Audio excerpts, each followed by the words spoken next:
साथियों, सिलाई मशीन की मोटर गर्म हो रही है।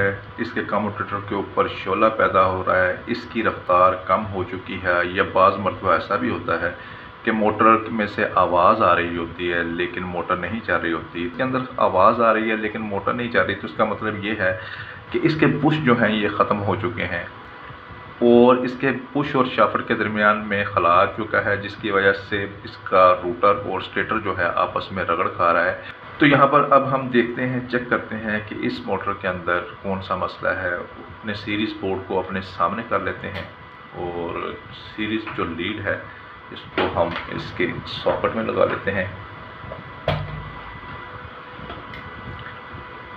प्लग जो है उसको मैंने यहाँ से उतार दिया है और इन तारों को यहाँ पर ओपन कर लिया है। यहाँ पर हम इसको सीरीज़ बोर्ड के ज़रिए चेक कर लेते हैं। तो यहाँ पर मैं एक तार लगाता हूँ, दूसरी तार यहाँ पर लगाता हूँ, तो आप देख सकते हैं कि हमारा लैंप जो है ये ग्लो नहीं कर रहा। तो अब हम इसके कार्बन वाले जो पॉइंट है इसको खोल लेते हैं और चेक करते हैं कि क्या इसके कार्बन जो हैं ये ठीक है। यहाँ पर भी आप देख सकते हैं कि इसका जो ढक्कन सा बना हुआ है ये बहुत ज़्यादा लूज़ है, हाथ के साथ ही ये बाहर आ चुका है। तो ये भी अमूमी तौर पर इनकी जो चूड़ी वगैरह होती है ये ख़त्म हो जाती है, या तो ये आप मार्केट से नए लेके यहाँ पर लगा दीजिए। बाज़ मरतबा यहाँ से ही इसकी जो चूड़ी बनी होती है जिसके अंदर इसने टाइट होना होता है तो यहाँ पर वो ख़त्म हो जाती है। तो फिर इसका बेहतर हल ये है कि या तो ग्लू गन के साथ आप इसको लगा दीजिए, या फिर ये है कि आप सोल्यूशन टेप लेके इसके ऊपर लपेट दीजिए। ये ढीले नहीं होने चाहिए, जो कार्बन इसके अंदर लगे हैं ये इसके ऊपर लगा के इनको टाइट ही रहना चाहिए। तो यहाँ से इसको दोबारा मैं निकाल लेता हूँ और चेक कर लेते हैं इसके। तो यहाँ पर आप देख सकते हैं सिर्फ स्प्रिंग यहाँ से निकला है और इसके जो कार्बन हैं वो यहाँ पर तकरीबन खींच चुके हैं, ख़त्म हो चुके हैं। अंदर ही इसके बिल्कुल वो छोटे से मामूली से इसके अंदर लगे हुए हैं। इनको हम निकाल लेते हैं और इनकी जगह पर हम नए कार्बन जो हैं वो लगा के इसको फिर दोबारा चेक कर लेते हैं। तो साथियों, यहाँ पर जो नए कार्बन हैं उनको यहाँ पर लगा के चेक कर लेते हैं। अगर कार्बन के लगाने के बावजूद भी ये नहीं चलती तो फिर हम मोटर को मज़ीद खोलेंगे। लेकिन पहले यही होता है कि छोटे स्टेप से, यानी कि ये नहीं होता कि पूरी की पूरी मोटर पहले स्टेप में ही खोल ली जाए। ये कार्बन, तो यहाँ पर ये कार्बन और इसके स्प्रिंग को यहाँ पर कार्बन, इसके जो होल्डर है कार्बन होल्डर, उसमें डालने के बाद जो स्प्रिंग है, स्प्रिंग को इसके ऊपर रख कर इसका जो ढक्कन सा है वो इसके ऊपर लगा के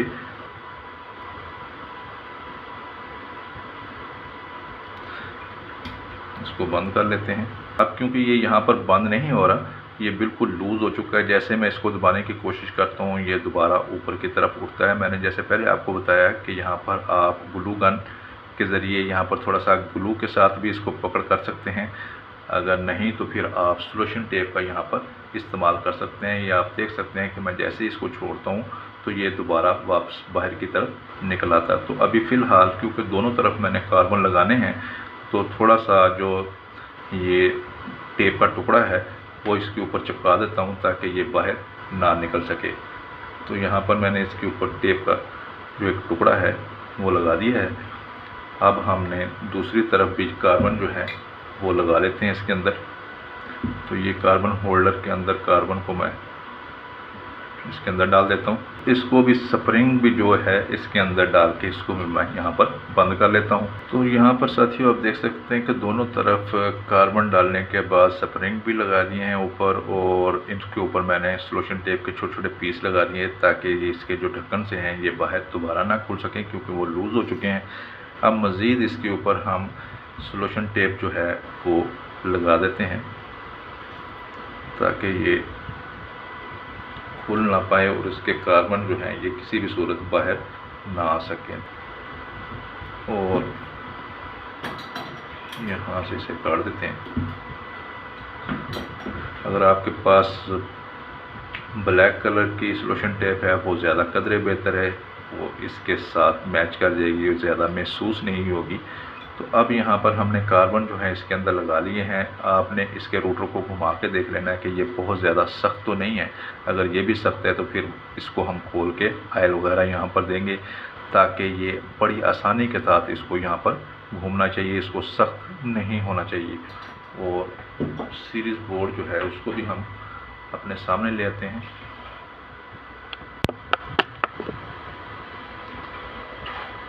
अब यहाँ पर साथियों आप देख सकते हैं सीरीज़ बोर्ड को भी, और मोटर भी आपको दिखाई दे रही है। इसकी लीड्स को मैं आपस में मिला के पहले चेक कर लेता हूँ। आप लैंप को ग्लो करता हुआ देख रहे हैं, तो इसके एक तार के साथ मैं इसकी तार लगाता हूँ सीरीज़ लीड की, और दूसरे के साथ। और आप यहाँ पर देख सकते हैं इसकी मोटर जो है वो चलना शुरू हो चुकी है, यानी कि जो मसला भी था वो इसके कार्बनों का था। कार्बन जो थे वो खिंच चुके थे, ख़त्म हो चुके थे, जिसकी वजह से मोटर के कम्यूटेटर के साथ कार्बनों का ना टकराने की वजह से करंट जो था वो कम्यूटेटर को नहीं पहुंच रहा था, और हमारा रूटर यानी कि ये मोटर जो थी वो नहीं घूम रही थी। तो साथियों यकीन करता हूँ कि आज की वीडियो आपको पसंद आई होगी। काम सीखिए, काम सिखाइए, लेकिन हिफाजती पहलू को मद्देनज़र रखते हुए इजाज़त दीजिए। अल्लाह हाफिज़।